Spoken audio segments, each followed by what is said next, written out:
Hello, everybody. This is the lesson for Monday, which will be the 18th.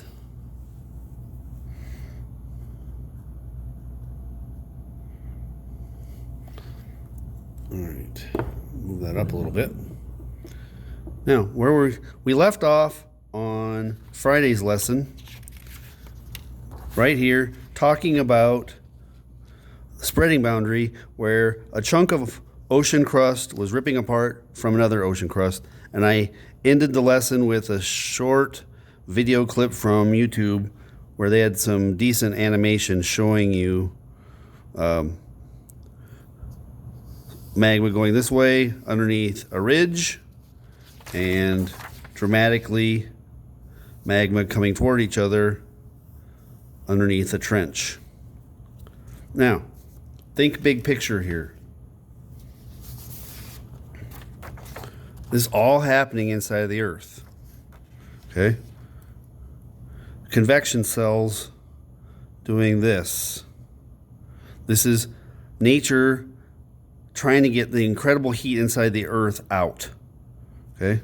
So here's some quality viscous animation here. Okay? This is hot, super, super thick, but liquidish circulating rock like this. The heat is trying to get out. Some of it can get out here, okay? And it pushes up there at a ridge. Now, look over here. There's a down current in between my fingers. That's why this one's being sucked down inside the Earth. This collision makes one of them be the loser, and that's going to melt and make volcanoes and all kinds of stuff there, okay? So this is happening there. This is happening here. This is happening here. And this is happening here. Now, what about where two chunks of continent are ripping apart?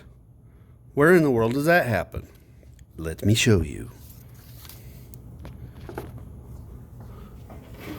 This is zoomed in on Africa. I'm sorry about the spot of glare from the projector. Let's see if I can get rid of that a little bit. Okay. Can you see? This is the southern half of Africa. Okay. Now, I don't know if you know anything about Africa. If you watch nature shows, you'll see amazing nature documentaries, especially in this part of the world. And some of these really neat lakes. Look at these really long, skinny lakes. Like that. Can you see that? You know what's happening here? This chunk of Africa is tearing off. Look, here's another long lake right here. This is a seam. This whole chunk of Africa right here is going to tear off. This part's going this way. This part's going that way. If you don't believe me, have you ever looked at Madagascar? It already came off. Look where this part is. You can see that used to fit in right there. Africa is being ripped apart. Okay. Now, the volcanoes. Africa's not known for very many volcanoes, but generally everybody knows about Mount Kilimanjaro. It's, I think, up here. Okay. It's along one of these tears. Okay? It's a huge volcano. We'll talk about it more when we get to the volcanoes section. Okay? Now, what about what happens when two chunks of continent rip apart? Well, tell yourself, example, Eastern Africa. And we don't have to draw it. Okay, earthquakes? Yes. Volcanoes? Yes. Okay. Boy, that was a hard drawing, wasn't it? Woo! And then, what about a spreading boundary, divergent boundary, where a chunk of ocean leaves a chunk of continent? You ready for this one? Viscous doesn't know of any. Doesn't know of any. Dot, dot, dot. Question mark, question mark. Okay. All right. Whew, that's a tough drawing. Wow. This science is hard. Next. This is the last drawing in the packet. Okay.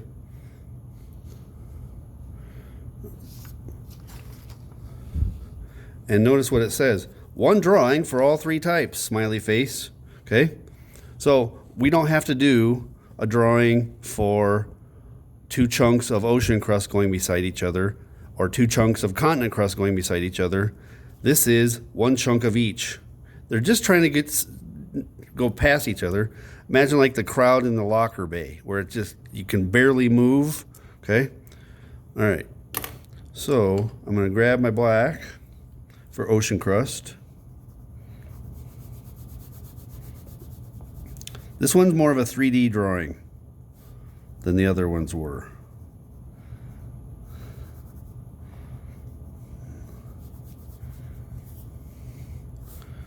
All right, color this into.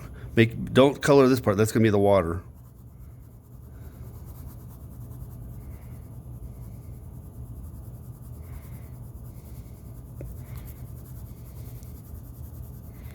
Trust the fiscus. I've done this a lot of times. Doesn't mean I can't screw it up, but probably won't.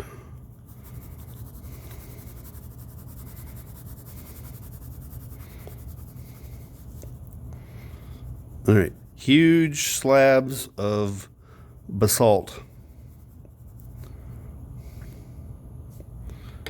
Here I'm using blue for the ocean.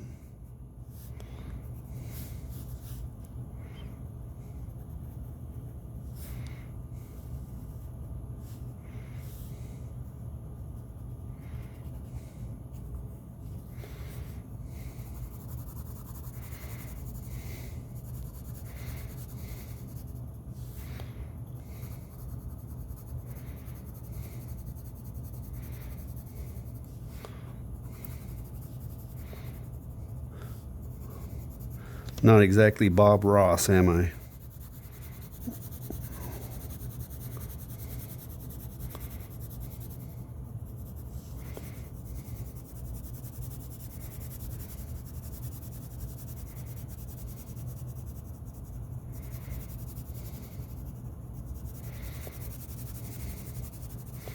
All right. So this is the ocean crust with the ocean obviously on top of it. Okay. The only reason it's called ocean crust is it's the low spot where the ocean water collects. Okay. Let me take a brief detour there because this video, I'll have to stall to make this be 20 some minutes long. Okay. So here I am stalling. Let me ask you a seemingly stupid question. Why is Albert Lee Lake in Albert Lee Lake? Why is the water there?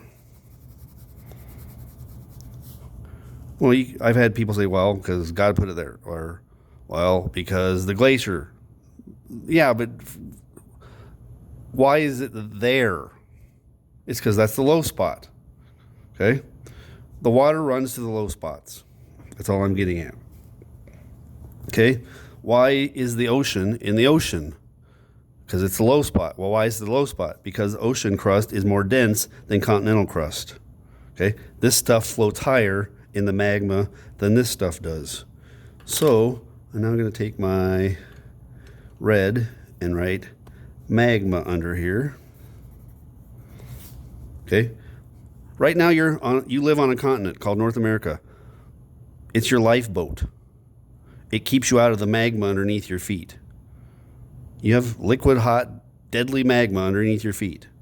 Like over 3,000 degrees hot, but you're fine because you have like 30 some mile thick, very well built life raft called North America.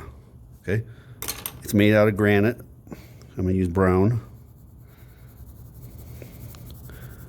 The point of this drawing isn't the colors. Okay. It's what happens here at this nasty, jagged edge.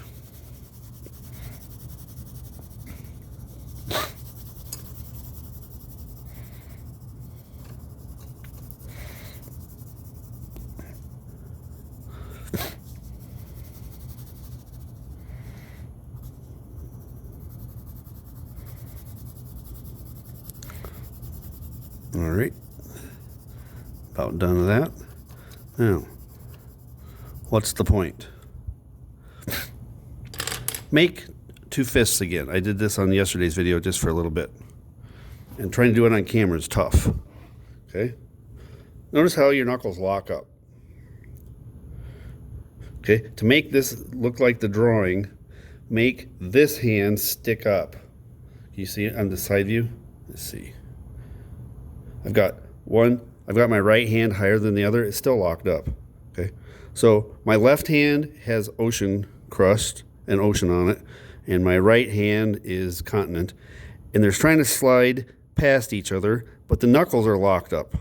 They won't slide, they won't slide, they won't slide. All of a sudden, wham! It'll break loose. Okay?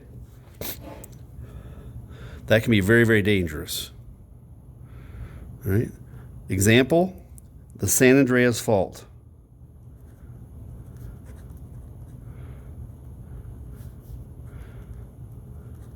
Tell yourself, Southern California.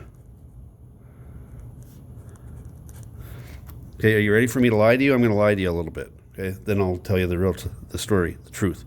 Earthquakes? Yeah. Volcanoes? No. Not in Southern California. Okay.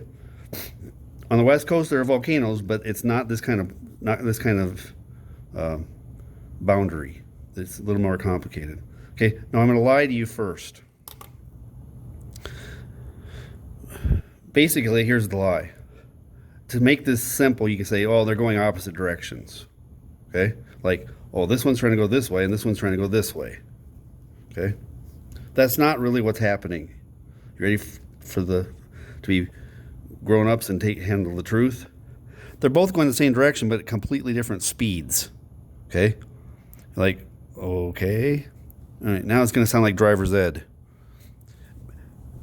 Imagine you're on a road trip on the interstate. Okay? Your driver's obeying the speed limit, or driving with the same speed as the other cars, so everything's safe. Okay? You look out the windows and you notice up ahead that the vehicle you're in, you're starting to catch up to somebody who's ahead of you in the right-hand lane where you're usually driving on the interstate. Okay? Well, your driver's going to need to pass them. As you get closer and closer and closer, your driver, of course, checks their mirrors and looks behind, whatever, signals, and gets ready to go around the slow poke that's ahead of you in your lane. You're both going the same direction, aren't you? Yeah. All right. As you pass the slow poke, now you're in the passing lane, and you look out the window to see who's driving so slow. Doesn't it look like they're going the opposite direction? Yeah. They're going the same direction, but the speeds were different enough that it looked like opposite directions. That's what's happening here. Okay? One of these is going faster than the other, which basically makes it look like they're going opposite directions. But this is what I refer to, and I'm not the only one, refers to this as the knuckles. Okay? So I'm going to label it. It doesn't matter what color. I'm going to say this is the knuckles.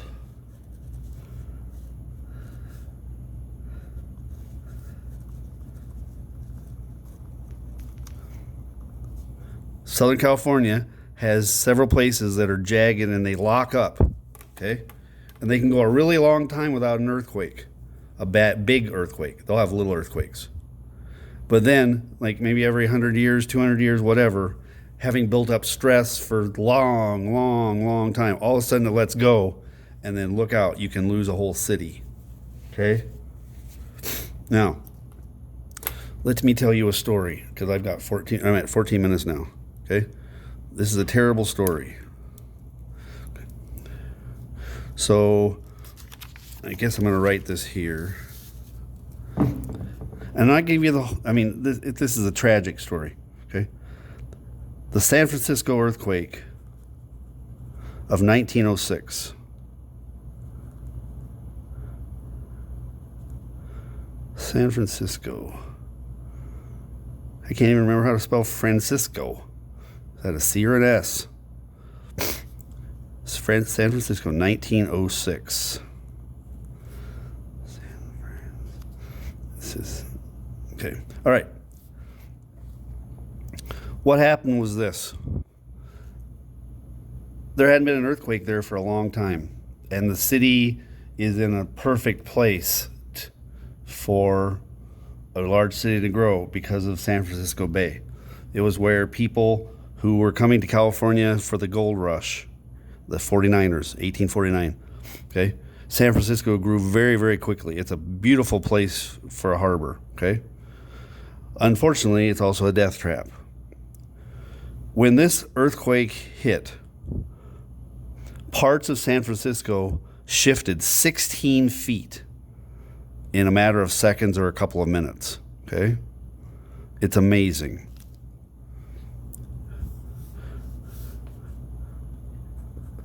Huge amount of stress had built up on the San Andreas Fault.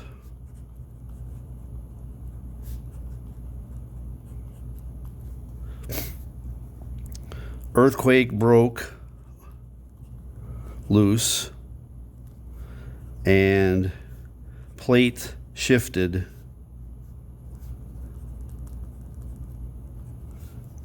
about, the squiggly equal sign is about or approximate, about 16 feet. Now, I should have had this ready already, but I'm going to just pick you up and take you over to my computer and show you. If I type in San Francisco fence, this will be some famous black and white pictures. Okay, yep. You see that? No, that's not 16 feet. That's probably closer to 10. Okay, different places shifted different amounts. This was somebody's backyard fence. That after the earthquake, their yard wasn't shaped like a rectangle anymore. I don't know what you describe the shape. They had a jog in their property line. Okay, here's what it looked like before the earthquake. I mean, this is before they tried to repair it. Okay, there's sidewalks and all kinds of other stuff where, see if I can find you some more pictures. Come on. I've seen other ones. Anyway, there's streets and sidewalks that have all these funny jogs in them. Okay, we'll try to draw that so you know what I'm talking about. On focus.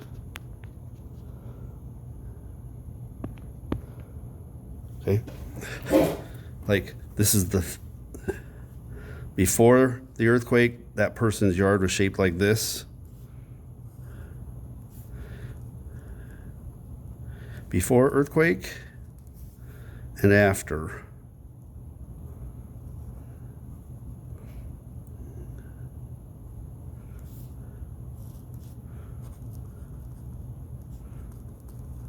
Like, okay, Fiscus, that doesn't sound so tragic. Why is this earthquake so famous? Well, ask me how many people died. How many people died? We don't know. Okay, why don't we know? Because the government lied. Okay, so here's the whole sorry story of the San Francisco earthquake, and I'm going to see if I can get this done in a few minutes. San Francisco was a brick city, built out of bricks, brick buildings, and wood buildings. The earthquake hit, terrible earthquake. Gas lines broke. Okay, so there was lots of explosions and fires. And there was wind spreading the fires. And the local government couldn't handle the disaster. There's tons of people hurt, tons of people trapped in buildings. The American Army general in San Francisco, I think Army, illegally seized control and declared martial law. Okay? This is where soldiers are in the streets with loaded weapons, and you have to follow their orders or you can get shot. Okay? This is illegal in America unless a governor has asked the army to come in. Nobody asked, they just came in. The army said, "We're taking over, you guys you you locals don't know what you're doing. So the fires were spreading. And they couldn't put out the fires because the earthquake had broken the water lines. Okay? There's no water in the water lines for the fire hoses. What are you going to do? The wind is spreading the fires. The general said, okay, don't worry, everybody, we're going to take care of this. Have you ever heard, you know how you take care of fires? You have to get ahead of them and deny them the fuel so they don't keep spreading. So what the general ordered his soldiers to do was get out ahead of the fires and make fire breaks, which means they were going to blow up with dynamite whole blocks of buildings so that the fires would not be able to jump across the streets, okay? So that the fire would burn up to where a whole block of buildings had been blown up, and then it wouldn't be able to jump to the next neighborhood, okay? This is a wild and scary plan. So there was lots of looting going on, and unfortunately, the soldiers who had been given permission, like if anybody gives you crap, just shoot them, which is illegal. The soldiers were breaking into liquor stores. They were looting themselves. They were getting drunk. They had loaded weapons. They had dynamite, and they had permission to shoot anybody that gave them any crap. This is a true story. So they had orders to stop this fire and to blow up whole strips of neighborhoods. Now, some of these buildings had people stuck in them from the earthquake. They were still trapped. Okay? Imagine you have survived an earthquake. You've crawled out of the rubble of your building, and you're looking for your loved ones who you hope are still alive in there. Maybe you can even hear them. You're telling them, don't worry, we're coming to get you. And then drunk soldiers show up and say, oh, look out, everybody, we're going to blow up this block. You're going to say, well, wait, I got my family's in there. Don't give them any crap. You gave them crap, they shot you. Okay? This is a true story. People were burning alive. They were being killed in the explosion. They were being killed by drunk on alcohol, drunk on power soldiers. Can you see why the government covered this up? Yeah. Later on in the investigation, we tried to figure out how many people died. We don't know. It was hundreds that died in the earthquake, and it was thousands that died in the explosions and fires. We have no idea. Okay? That's a true story. Okay? So, huge amount of stress, 1906. San Francisco was destroyed. Terrible fires.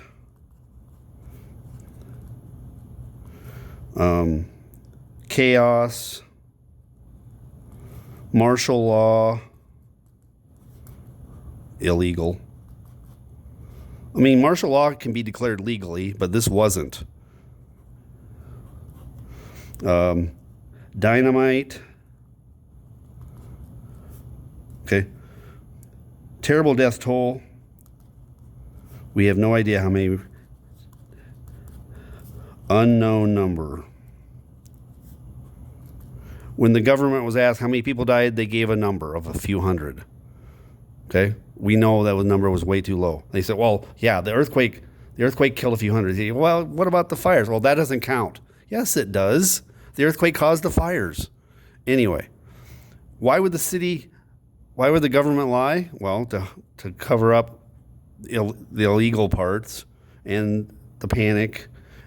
Also, because if you're a rich guy and you own property in San Francisco, do you want everybody to know it's a death trap? Your property is going to be worthless. Okay? So they lied. They underreported the death toll.